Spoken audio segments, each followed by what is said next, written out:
Hello, hello, hello, and welcome back to another edition of Fan Talk, your favorite podcast by your favorite fan. That is, of course, me, Kyle Brenchley. And can you tell what team I am a fan of today? That is right, it is the Pittsburgh Pirates. It is MLB opening day for Major League Baseball. Holy cow, how did that even happen? It's still March 27th. I swear the season gets moved up earlier and earlier every year. Soon the World Series will end in October and the new season will just start in November. There won't even be spring training. Crazy stuff. We'll be talking MLB opening day here in just a moment, as well as the NCAA Tournament Sweet 16 for the men's side. But first, hello, Rogue One poster. Hello, John Stockton over there. Hello, Rookie of the Year, my junior year, because I didn't run cross country sophomore year. Candle is not burning, but thank you guys for tuning in to Fan Talk. This is a podcast that you can find anywhere you get your podcasts. I am there. I also upload on YouTube. Just search Kyle Brenchley Fan Talk, and you will find me. I appreciate it if you leave a like, a comment, or a share. Whatever you feel comfortable with. I appreciate it. All right, guys, let's jump right in to the greatest day in sports. It's up there. I don't know if it's in my personal opinion, I think I like NFL Week 1 better, maybe. Maybe the Thursday, Friday of March Madness as well. I think if I were to rank all of them, like the beginning of seasons, I would say number 1 is the round of 64 March Madness, that Thursday and Friday when all the games are played. I'd say that's the best. I'd say NFL Week 1 is number 2. Love the NFL. I'd say MLB opening day is number 3. And I don't know. NBA tip-off, it's not even that hype. Same with the NHL. It's like the season's starting great, but are you really sitting down and watching all these games? No, because it's, the middle of college football season, it's the middle of NFL. You know what I mean? So I don't know. I'd say college football Week 1 is Week 0, actually. I'd say that's number 4. But regardless, here we are, Week 1 of Major League Baseball. We will get to that in just a second. But first, let's talk NCAA March Madness Sweet 16. Wow, what an incredible tournament it's been so far. Literally that last Thursday, so a week ago, I was off work, kind of random having a Thursday off, but I mean, perfect timing. I literally watched March Madness all day long, every single game. Did not even take a break. Like, absolutely bonkers. YouTube TV lets you watch 4 games at a time. I was just like, let's go. It was awesome. And as many of you, we made brackets, and your brackets probably busted. Pretty much everyone's brackets busted. There's not a single perfect bracket left in the entire world, which is kind of bonkers. But I want to go through my brackets. I made 13, which I think I'm kind of regretting because I saw this video where this guy is like, you need to make one bracket. Go make one bracket because, I'm tired of hearing people say, oh, this bracket sucks, but I got another bracket and another bracket. He's like, I don't care about your other brackets. He's like, make one bracket and stick with it. And I don't know if I'm that extreme, but also you can make 25 brackets here on ESPN if you can see my screen. If not, and you're just listening, you can make 25 brackets. I made 13. And I feel like that's a little too much because every matchup, you either win or lose, but actually you win or lose at the same time. It's not either or, it's both. So in one bracket, it's like, okay, I'm rooting for Mississippi State, but in the other bracket, I'm rooting for Baylor, and then Baylor wins, and I'm like, great, for half my brackets, and no, for the other half of my brackets. It's really taxing on the round of 64, but once you get to the Sweet 16, Elite 8, Final 4, hopefully it kind of funnels through a little bit better. But so far, I have a lot of mid brackets, I would say. As you can see here, these two with a fireball emoji means they're doing really well. And this one that says grandpa is actually my grandpa's bracket. He printed one out and filled it out by hand, but our extended family does a big group here on ESPN. And so instead of going through and trying to teach him how to do that, I just filled out his paper bracket and converted it to electronic bracket. So he's doing very well. He's got Michigan State winning it all. He's got, about 89% correct. He's in 3rd place in our group right now. So he's doing pretty good. And then this bracket here, Tommy He's Izzo. I threw it into a couple random bracket groups. I didn't throw it into any of my serious groups. And what I mean by that is those serious groups have some money on the line. And I kind of wish I did. But so that one's my best one by far. As you can see, not super highly ranked, but at least I'm under 1 million, right? And I got some other ones here, but a lot of these I always make some silly brackets like this one where I pick Oklahoma, or this one where I pick Utah State, or this one where I pick literally only upsets, or this one where I pick St. John's. Ha! Silly me! Oh, man. But, I mean, it's fun. It's a good time. Hopefully your guys' brackets are doing better than mine. And if they're not, then hey, who cares? Because we are watching basketball, whether our brackets do well or not. And we have some exciting matchups tonight, including local shout out to BYU. They made it to the Sweet 16 for the first time since 2011. I'll be completely honest. I did not think they would beat a Wisconsin team. I was pretty high on that Wisconsin team. That Wisconsin team really impressed me.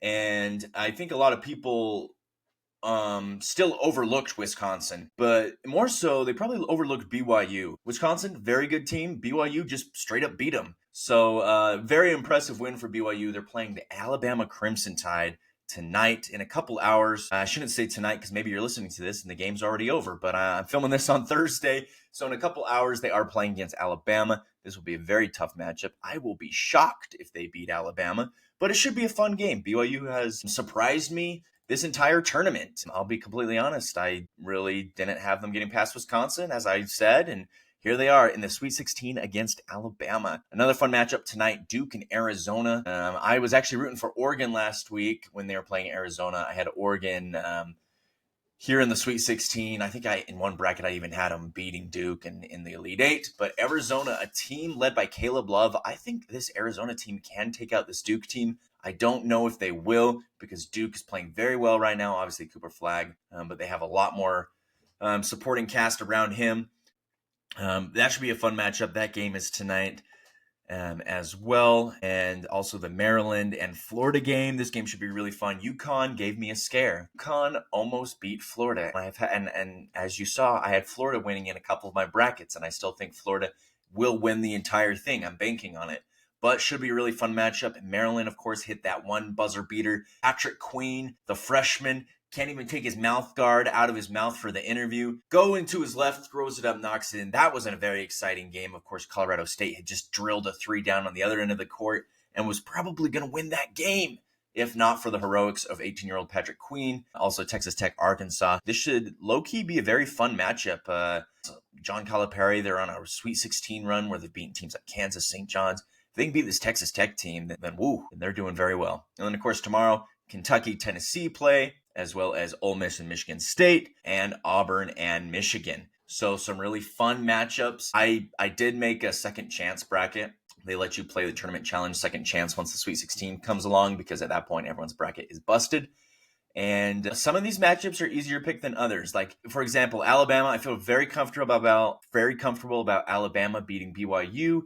I feel very comfortable about Houston beating Purdue. I feel pretty comfortable about Florida taking out Maryland. But, I mean, I'm looking at this Auburn-Michigan game. I could see Michigan upsetting them. I could see Arizona upsetting Duke. Ole Miss is playing incredible. They just obliterated Iowa State, and I had Iowa State in Final Fours, Elite Eights against a good Michigan State team. Could be fun. Texas Tech, Arkansas. I don't know. I'm leaning towards Texas Tech, but the crazier things can happen. Kentucky, Tennessee, that's a toss-up in my mind. Anyways, should be some fun matchups. If you haven't filled out a second chance bracket, go do that. Or not. It doesn't bother me either way. So go check that out, but it should be super, super fun. My thoughts on the tournament I'll share at the end, or maybe next week's episode or the week after that. As of right now, there's been some really fun games. Of course, obviously, my alma mater, Utah State, laid an egg. Oklahoma did not win. BYU, a local team, surprising everyone. Colorado State was fun to watch. McNeese was fun to watch. This Arkansas team's fun to watch. This Ole Miss team. So a lot of people are saying,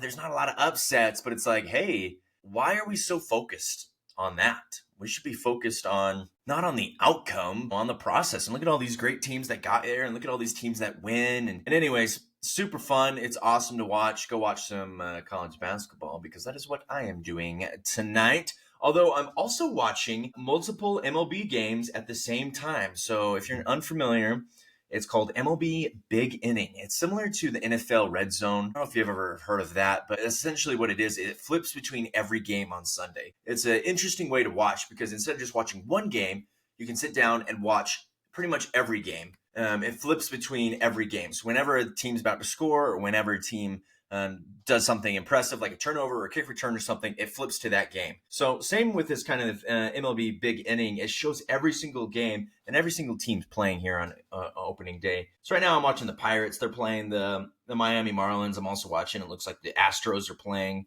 the New York Mets. The Toronto Blue Jays are playing the Baltimore Orioles and so forth. So it's super cool. Might watch some baseball tonight, but let's jump into baseball. And you're probably wondering, Kyle, I don't like baseball. Why are you talking about baseball? Because baseball is America's pastime. And I'm pretty sure, even if you don't like baseball, a lot of you, a good chunk of you, played either baseball or softball or t-ball at one point in your life growing up. So, bada bing, bada boom, bye-bye batter. All right, time to claim your team for the 2025 MLB season. Of course, I know MLB opening day has already started, and by the time you're listening to it, it might be Friday, it might be Saturday, it might be weeks, might be months later.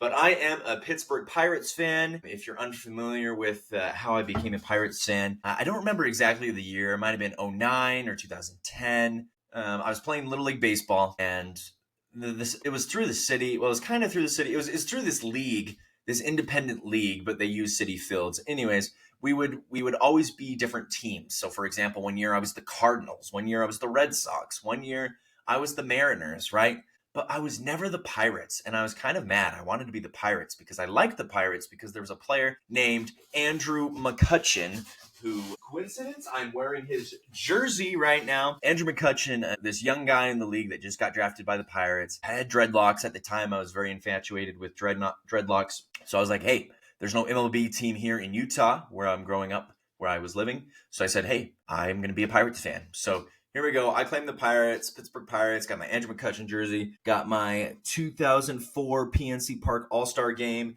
ball cap. I got this ball cap that I bought outside of PNC Park about 8 years ago when I went there. I got this this one that's all grubby, but I wear when I play in my men's softball league. And I even have a Pirates fedora. So, bandwagoner because Paul Skeens is on the Pirates? No way. I was liking the Pirates years before, well, I was about to say years before they were good, but they're not even good. So they are pretty bad, but it's all good. And yeah, so it should be super fun. Again, MLB opening day today, there was a lot of off-season moves. I won't highlight them all now. I talked about them kind of throughout the months in the past, so go check out those. Let me know what your favorite MLB team is. Claim your MLB team down below in the comments section, and should be a fun season. All right, guys, that's all I have for you today. I'm going to keep this short and sweet so you can get to your March Madness and MLB opening day watching experience. In the next few weeks, of course, we'll continue to talk about college basketball. We'll continue to talk about Major League Baseball. We will be talking about NBA playoffs. Those start in about 3 or 4 weeks. We'll be talking about NHL playoffs and just looking ahead to the great season of postseason basketball. Should be super fun. All right, guys. Thank you guys so much for tuning in to Fan Talk. Again, this is a podcast that you can get anywhere you get your podcast. Feel free to like, subscribe, comment down below, and I'll see you guys next week for another edition of Fan Talk.